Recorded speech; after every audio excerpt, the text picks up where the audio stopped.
سلێمانی حزبی زەحمەتکێشانی کوردستان و بۆردی ژنان لە قەی سلێمانیەوە بەخاتنی یەک بە یەکتان دەکەین بەخێرن سەر چاو دیارە گرتبوونەوەی ئەمڕۆمانیا خودەم چالاکی کە ئەمڕۆ ئەنجامی دەدەین دەرەنجامی ئەو هەموو ناڕەوایی و ناحەقیەیە کە بەرامبەر بە ژن ئەکرێت لە هەموو بوارەکاندا.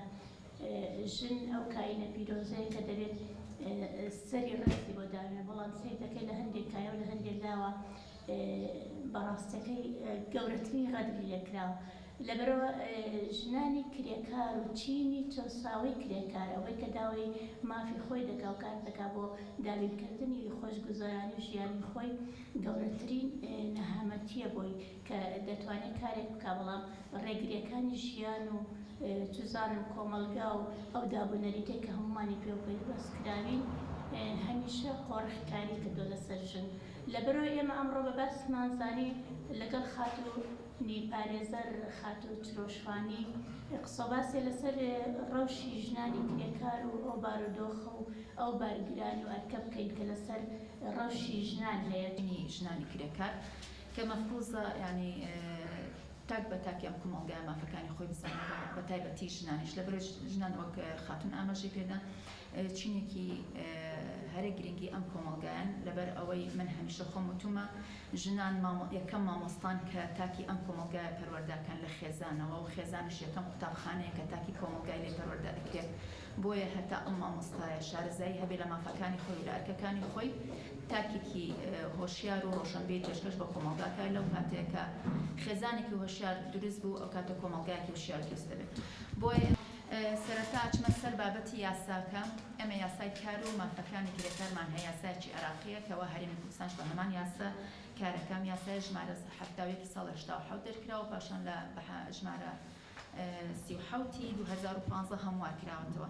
لە مادەی 85 ئەم یاسا بەس لە مافەکانی ژنانەکە، بەڵام بەگشتی یاساکە بۆ ئەو چینەیە کە لە کەرتەکانی تایبەت کارەکەن، یعنی ئەو چینی کرێکار ئەو چینە کە لە کەرتی تایبەت کارەکەن لەژێر فەرمانی خاوەنکارەکان، بەڵام ئەوە کەسان ناگرێتەوە کە لە دەم و دەستگا حکوومەتەکان کارەکەن. ئەگەر بە گرێبەستێکی تایبەتیش موقتیش کار بکەن ئەوە بەپێی یاسایەکی تر ئیشی لەگەڵاکرێ، یاسای کار ناگرێتەوە ناچنە چوارچێوەی کرێکارەوە. بۆی ئەمە لێت تەنها لە باسی کرێکاری باسەکەین و کرێکاریش هەر کەس و هەر وڵاتێک و بەپێی یاساکەی خۆی پێناسەیەکی تایبەتی بە کرێکاردانەوە، بەڵام ئێمە بەپێی ئەو پێناسەی کە لە ناو یاساکەی عێراقا هەیە کرێکار ئەڵێ هەر کەسێک نێربێ یاخود مێربێ لەژێر ڕێنمایی و سەرپەرشتی خاوەنکارەکەی کار بکە بە بڕێکی پارە. ئیتر ئایا ئەو کاری کە ئەنجامی ئەدا بە گرێبەستێکی زارەکی بێ یاخود نووسراو بێ یان لەژێر چۆن بڵێ سەرپەرشتی ئەوە کرابێ پێشتر دەورێکی کردبێ یاخود ڕاستەوخۆ هاتبێتە ناو کارەکەیەوە بە بڕێکی ئەو پارێکە وەری ئەگەر لە خاوەنکارەکە لەو چارچۆ پێ وترێ کرێکار. ئەو یاسا بەگشتی باس لە کاری چ کارێک ئەچێتە چوارچێوەی کرێکاریەوە و باسی مافی کرێکارەکە بەگشتی لەوێ و مافی کرێکەی چەند بێ و شوێنی کارەکەی چۆن بێ و یەکەم خاڵ ئەوەیە کە کرێکار بە گرێبەستێکی نووسراو کارەکەی لەگەڵ خاوەنکارەکە ئەنجام دەبۆ لەبەر ئەوەی تۆ لە ناو کارەکەتە تووشی هەر گرفتێبی بەپێی ئەم یاسایە تو ئەتوای دوای مافی خۆت بکەیت. ئەوەی لە ناو گرێبەستەکە مەخاڵێکی زۆر گرنگە، ئەوەی لە ناو گرێبەستەکەیە تۆمار کراوە تو ئەتوانیت لە چوارچێوەی ئەو گرێبەستەیە دا مافی خۆت بکەیت. ئەگە خاڵی لەسەری تێپەڕی بێت تۆ ناتوانانی دوای باسی بکەیت. هەرچەند یاساکە ئەڵێ ئەگەر بێت و گرێبەستەکە بە زارەکیش بێت، بەڵام باشترین وایە ئێمە خۆمان لە دادگا هەتا مستەمسەکێکی ڕسمی بەڵگەیەکی ڕسمی هەبێت کارەکەت ئاسانتر ئەڕوا بڕێەوە.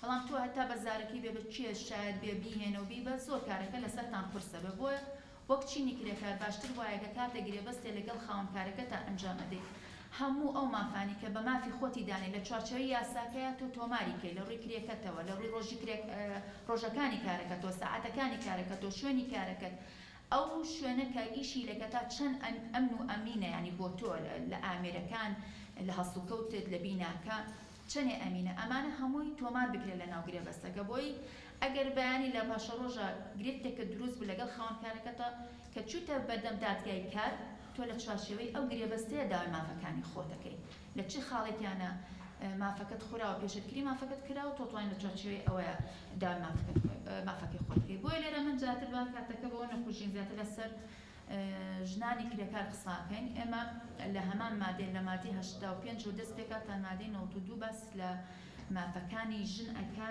لەم یاسای. لە مادەی 85 باسی بە تایبەتی ژنانی دووگیان و ئەو ژنانی کە مناڵی شیردەیان هەیە کاڵێ بە هیچ شوێ نابێت کاری زیادەیان پێ بکرێت. یعنی لەو مدەی کە کارەکەی بۆ دیارکە مەسەلەن لە ڕۆژێکا چەند سەعاتە بۆیان نییە زیاد کاری پێ بکەن لەبەر یەک دووگیانە دوو مناڵی شیرەخۆری هەیە. ینی ئەمە پەیوەندی لە ڕووی مرۆڤایەتێکەوە حیسابی بۆ کراوە بە تایبەتی ئەگەر بێت و ئەو ژنانەی کەوە بەهۆی دووگیانەکانەوە چۆن بڵێ تووشی حاڵەتێکە ئەبن نابێت ئیشی کاری زیادەیان پێ بکرێت وەک کارەکان بۆ درێژ بکرێتەوە. لە مادەی 86 باز لەسەر کارکردنی ژنانەکە لە شەوانە خۆی بە هەموو شێوەیە کارکردنی ژنان بە پێی یاسایە ئەڵێ نابێت ژنان لە کاتی شەوە کار بکەن لەبەرەوە ئێمە بۆ خۆمان نەزانی ژنان تەنها ئیشی دەرەوە ناکەن کە دێنەوە ماڵیشەوە بە هەمان شێوە ئیشەکەن پەروەردەکردنی مناڵ ئەمانە هەموو لە چارچەوەی ینی ئەرکی ژنانە. بۆیە ئیلە لە حاڵەتێکی هەنێ حاڵەتی زەڕور نەبێ ژنان بۆیان هەیە لە شەوانە کار بکەن. بۆ نمونە ئەگە حاڵەتێکی زەڕۆتی قوسوایان ڕووداوێت ڕوویدابێت کارگەکە لە کار کەوتی بێ و زەرەر زیانی پێ بێت توانێت تعویزی کاتەوە بە ڕۆژەکان بە کاتەکانی شەو یاخۆت کارگەکە بریتی بە لە بەرهێمێنانی جۆرە خواردنێک ئەگەر بێت و شەوی بەسەرا پێپەڕێ ئەو خواردنە تێک بچێت. یعنی بەو مەرجانە دایناوە نابێ هەڕەمەکی ژن بە شەو کار بکە و هەروەها ساعتەکانی ئیشکردن لە شەوە ئەبێ ینی خۆی پشووی هەموو پشووی کرێکارە ئەبێ 11 ساعت پشووی هەبێ بەڵام لە شەوە لە ساعت 9 شەوە بۆ 6 بەیانی ئەبێ 7 ساعت پشووی هەبێ. ینی ئەو کرێکاری حتا بە شەویش ئیشەکە بێت 7 ساعت پشووی هەبێ.